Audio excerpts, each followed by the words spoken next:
महाराष्ट्र राज्याचे दिवंगत माजी उपमुख्यमंत्री स्वर्गीय अजित पवार यांच्या जयंतीनिमित्त 22 जुलैला जिल्हाधिकारी कार्यालयातील आरमार प्रमुख मायनाक भंडारी सभागृहात सिंधुदुर्ग जिल्हाधिकारी तृप्ती धोडमिसे यांनी स्वर्गीय अजित पवार यांच्या प्रतिमेला पुष्पहार अर्पण करून त्यांना भावपूर्ण श्रद्धांजली वाहिली.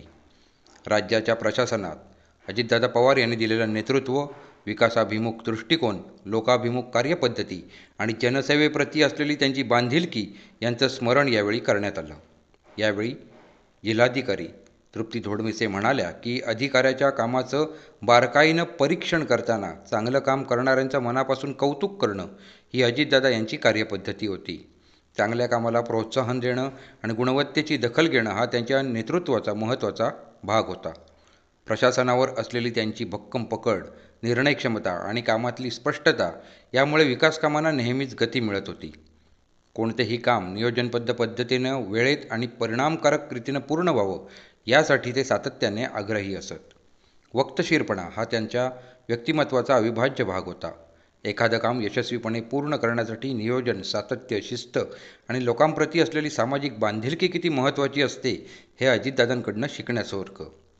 त्यांचं विचार, कार्यशैली आणि जनहिताची तळमळ असे अनेक घटक अनेकांसाठी कायम प्रेरणा देतील.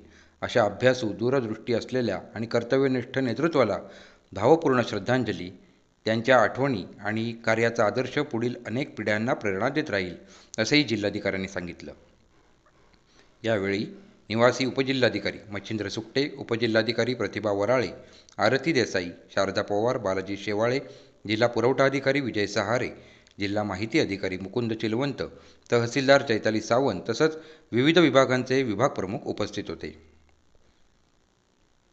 ब्युरो रिपोर्ट, आपली सिंधुनगरी न्यूज.